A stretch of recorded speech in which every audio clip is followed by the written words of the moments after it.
નમસ્કાર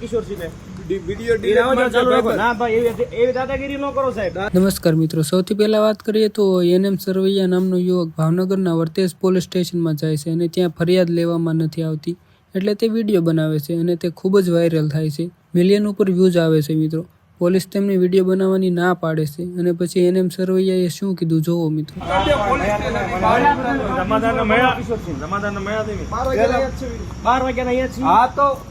બોલાવો તમે કિશોરસિંહ ને વિડીયો ના ભાઈ એવી દાદાગીરી ન કરો સાહેબ. દાદાગીરીની વાત નથી. દાદાગીરી ન કરો. અમારો અધિકાર છે. આર્ટિકલ 19 મુજબ હું આઝાદ છું. વિડીયો બનાવી શકું છું. વિડીયો નથી બનાવવાનો. એમાં કઈ ખોટું નથી. અમારી ફરિયાદ નથી લેતા એટલે અમે ઉભા છીએ અહીંયા. તમે ફોન આચકવાની કોશિશ ન કરતા. સ્નેચિંગ નો કેસ કરીશું તમારી વિરુદ્ધ. કઈ વાત બરોબર.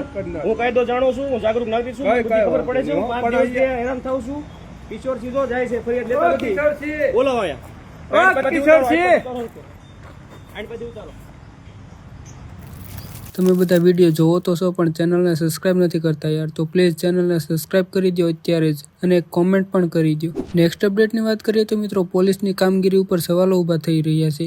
એક પોલીસ અધિકારી ભાવનગરના ઘોઘા રોડ વિસ્તારમાં એક યુવતીની પૂછપરછ માટે પહોંચ્યા હતા. ત્યાંના સ્થાનિક લોકોએ પૂછ્યું કે તમારી સાથે સ્થાનિક પોલીસ સ્ટેશનના કોઈ કર્મચારી કેમ નથી. પછી મામલો ગરમ થાય છે. યુવતીએ વિડીયોમાં નિવેદન આપ્યું છે કે હું મારી મરજીથી આવી છું, તો એ પોલીસ બેથાપુર સ્ટેશન લઈ જવાનો આગ્રહ કરે છે. લોકો આક્ષેપ કરે છે કે બીજા જિલ્લાની પોલીસ આવે ત્યારે સ્થાનિક પોલીસને જાણ કરવી અનિવાર્ય હોય છે. મિત્રો તમે પેલા વિડીયો જુઓ. સાહેબ અમારી પોલીસ ક્યાં છે?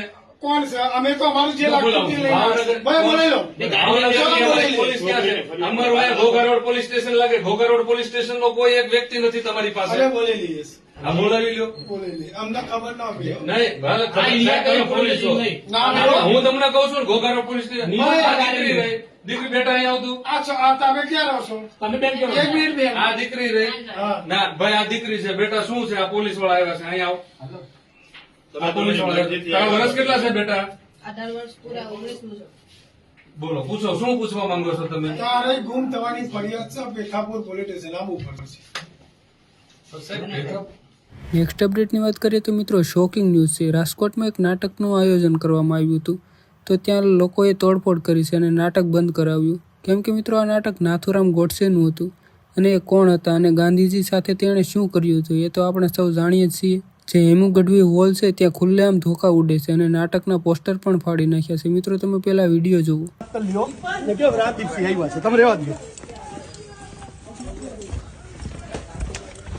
હાલો ભાઈ બંધ કરો. હાલો નીકળજો અહીંથી. તમે એક નથુરામ ગોટ્સ નો કાર્યક્રમ કર્યો. કાલ પકડીશો રાતે. જામનગર નહીં જવા દઉં. તેના માટે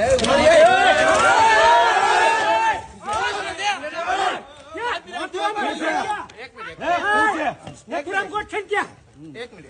તેના માટે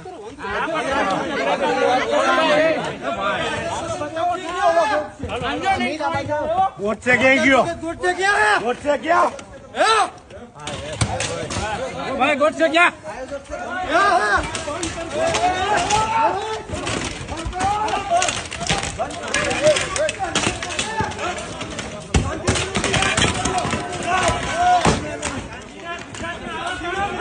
ગાંધી બાપુ જિંદાબાદ.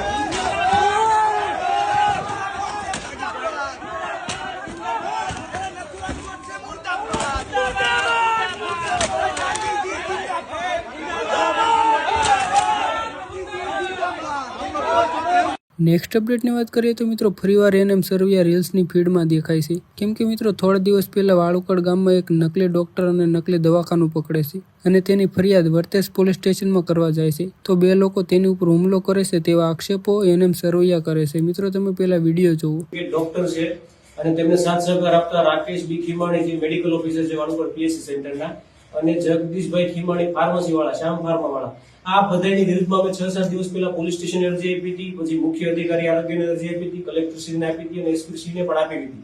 તો આમાં કોઈ કાર્યવાહી થઈ નથી.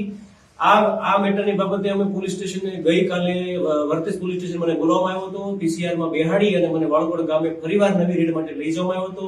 અને ત્યાંથી નીકળ્યા બાદ હું વર્તેજ પોલીસ સ્ટેશને મને પાછો ઉતારવામાં આવ્યો હતો. વર્તેજ પોલીસ સ્ટેશનથી નીકળ્યા બાદ હું મારી ગાડી લઈ અને મારા ઘર તરફ જતો હતો, તો સિહોર વટીને સુરકા ગામ છે ત્યાં જે 2 અજાણા ઈસમો છે જેવો મારી પાસે રેકોર્ડિંગ છે, વિડીયો રેકોર્ડિંગ છે, તેના ગાડી નંબર છે, ટોટલ વસ્તુ છે એ મેં ઉતાર્યું છે ચાલુ ગાડીએ. એ લોકોએ મારી ઉપર હુમલો કર્યો, મને ધમકી આપી કે એકવાર જતો કરીએ છીએ, બીજી વાર તમે જતો નહીં કરીએ, બીજી વાર તો ખૂન થશે. નેક્સ્ટ અપડેટની વાત કરીએ તો મિત્રો બહુ જ શોકિંગ દુઃખદ ઘટના છે. ભગવાન જે લોકોના જીવ ગયા હોય કદાચ તેના દિવ્ય આત્માને શાંતિ આપે. મિત્રો હરિયાણાના ફરીદાબાદમાં એક દુર્ઘટના ઘટે છે. ત્યાં એક સૂરજકુંડ મેળો ચાલતો હોય છે અને અચાનક દુર્ઘટના ઘટે છે. લોકો દેકારો કરે છે. ત્યાંના આયોજકે થોડુંક ધ્યાન રાખવું જોઈએ. મિત્રો તમે વિડીયો જોવો, તમારું શું કેવું છે કોમેન્ટમાં જરૂરથી કહેજો.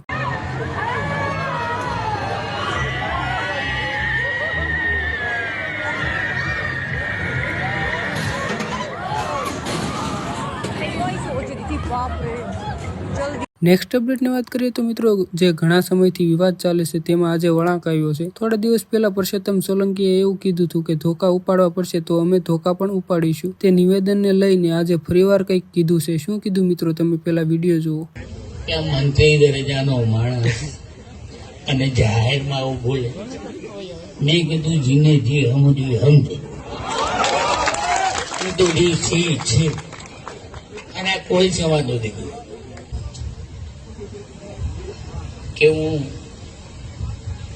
કોઈ ગામમાં ગયો હતો અને મેં પબ્લિક જોઈ ને તો મારાથી રહેવાનું નહીં. એટલે મારાથી કહેવાય ગયું કે તમે ચિંતા કરતા નહીં, તમને કોઈ ટેન્શન હું નહીં આપું, પણ તમને કોઈ ધોકા મારે ને તો પરસોત્તમ સોલંકી છે. અને મેં સમાચારમાં એક અમે જોયું હોય બધા કે બધા કહેતા હોય કે આ મંત્રી દરજાનો માણસ અને જાહેરમાં આવું બોલે. મેં કીધું જીને જી સમજ્યું સમજે. એ તો જી છે અને આ કોઈ સવાલ નથી કર્યો. મને બીજું કંઈ આવડતું નથી. નેક્સ્ટ અપડેટની વાત કરીએ તો મિત્રો એક ભાઈના ખેતરમાં ગાયો ગળી જાય છે એટલે તે ત્યાંથી કાઢે છે. એક ભાઈ રોડ ઉપર જતા હોય છે અને આ બધું જોવે છે એટલે તે ગાયોને મારવાની ના પાડે છે અને કહે છે કે તમે જેવી રીતે ગાયોને ઝટકા આપો છો તેવી જ રીતે ભગવાન તમારા છોકરાને ઝટકા આપે. મિત્રો તમે કયો આપણા ખેતરમાં ગાયો ગળી જાય તો આપણે શું કરવું જોઈએ? પેલા તમે વિડીયો જુઓ અને કમેન્ટ કરવાનું ન ભૂલતા. હું આવડું હાથમાં તમે તો હું હાથમાં ઓકો હે ઓકો એમાં શોટ આવે ને ઝટકો આવે હે હું લેવા ઝટકા આપો હા ઝટકા હું લેવા આપો કે તમને ઝટકા આપ્યા હોય તો અમને આપે કે ન આપે હે ના રોડ માટે હું નડે હાલા જાય ઘરની રબારી ઘરે જઈને કી આવો ને ઘરે જઈને કી આવો હા બીજી વાર આવા ઝટકા નો દેતા હો બીજી વાર નો સાળો કરતા નકર ઝટકા હું દઈશ તમને કેમ આવો જેવા હે વાડીમાં આવો જેવા વાડીમાં નહીં આવવા દેવાના વાડ કરી નાખો નહીં આપણે ધ્યાન રાખો નહીં અથવા રબરી નો બાંધે તો પણ રબરી નો બાંધે પાંજરા પર ભેગા કરી દો આપણે તમને વ્યવહારિક જ કેવી કે રબારી નો બાંધે તો પાંજરા પર ભેગા કરી દો બાકી ઝટકાના આ તમે જે આ બધી લાઠી વાપરો એ બધી ખોટી છે બરોબર 33 કરોડ દેવતા આવે ગાયમાં વાત બધી હાચી માતાજી તમને સુખી રાખે જેવા ઝટકા તમે આપ્યા ને એવા તમારા દીકરાને ભગવાન ઝટકા આપશે બરોબર. બસ તો મિત્રો આજ માટે એટલું જ રાખીએ. જો વિડીયો ગમ્યો હોય તો વિડીયોને લાઈક કરજો અને ચેનલને સબસ્ક્રાઈબ કરવાનું ન ભૂલતા.